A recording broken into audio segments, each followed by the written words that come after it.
Hello friends, இன்றைக்கி சிறகடி காசையில் நல்லா நடந்து ஷார்ட்டாக ரிவ்யூ பார்க்கலாம். விளையாட்டு போட்டிலாம் வந்து சூப்பராக நடந்துகிட்ருக்கு.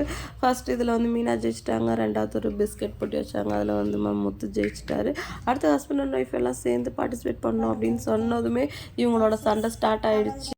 அடுத்து 2 பேருமே எல்லாருமே சண்டை போட்டுக்கிட்டு ஜெயிக்காமலே விட்டுடுறாங்க.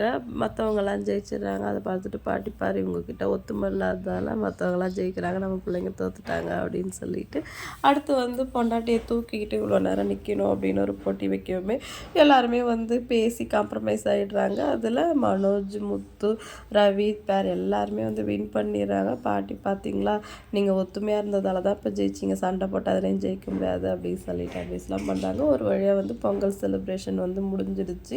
இவங்க ரெஸ்டாரண்ட்டில் வந்து முத்து அவங்க ஃபேமிலியை வச்சே வந்து பொங்கல் கொண்டாட்டத்தை வந்து முடிச்சிட்டாங்க. அடுத்த சைடில் வீட்டில் எல்லோரும் சந்தோஷமாக பேசிகிட்டு இருக்காங்க. பாட்டி வந்து ஊர்லேருந்து தொட்டில் வர வச்சுருக்காங்க. இந்த தொட்டிலில் தான் வந்து 3 பசங்களுமே வந்து படுத்துட்டு விளையாடாங்க. இது அடுத்த வாரிசு வரணும், அதுக்காக தான் வந்து நான் அதை எடுத்துகிட்டு வந்திருக்கேன் அப்படின்னு சொல்லவும் ஸ்ருதி இருந்துட்டு நான் ரெடியாக தான் இருக்கேன், ரவி தான் வேணான்னு சொல்கிறேன் அப்படின்னு சொல்லி நீ ஏன்னா வேணான்னு சொல்கிறேன்னு கேட்குறாங்க. நான் வந்து வாடகை மூலமாக குழந்தை பெற்றுக்கலாங்கிறேன், அது வேணாங்கிறோம் அப்படின்னு சொல்லவும் எல்லாருமே ஷாக் ஆகிடுறாங்க. அதுக்கெல்லாம் நாங்கள் ஒத்துக்க முடியாது அப்படின்னு சொல்லவும் ஸ்ருதி இருந்துட்டு நீங்களாம் ஏன் ஒத்துக்கணும், குழந்தை பெற்றுக்கிறேன், நானும் அவனும் தானே இதை முடிவு பண்ணணும் அப்படின்னு சொல்லிட்டு எனக்கு வேலை இருக்குன்னு கிளம்பிடுறாங்க. விஜயா காய்ச்சி பிடிச்சுன்னு கத்துறாங்க. அதுக்கு பாட்டி இருந்துட்டு அவள் ஏதோ பயத்தில் பேசுகிறான், எல்லாம் சரியாயிடும், கொஞ்ச நாள் வந்து அவங்க கிட்ட இதை பற்றி யாரும் பேசாதீங்க அப்படின்னு சொல்லிட்டு நான் ஊருக்கு கிளம்புறேன்னு கிளம்பிடுறாங்க. அடுத்த சீனில் ரோஹிணியும் மனோஜும் வந்து அந்த சிசிடிவி ஃபுட்டேஜ் எடுக்கிறதுக்காக போகிறாங்க. வேணும்னே இவங்க மீனா அம்மா போய் அவங்க கிட்ட பேசி மொக்க வாங்குறாங்க தேவையே இல்லாமல்.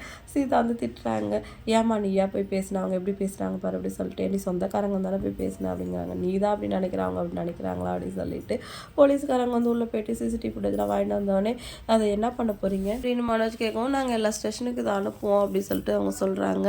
அதுக்கு பதில் அதை என்கிட்ட கொடுங்க, நான் சோஷியல் மீடியாவில் வந்து இதை ஷேர் பண்ணுறேன், பார்க்குறவங்களாம் நமக்கு ஃபோன் பண்ணுவாங்களா அப்படின்னு சொல்லவும் ஏன் உண்மையிலேயே நீ படித்து தான் இத்தனை டிகிரி வாங்கினியா இல்லை காசு கொடுத்து வாங்கினியா அப்படின்னு கேட்க சீதா வர சிரிக்கிறாங்க. ரோஹிணிக்கு அவமானமாக போயிடுது.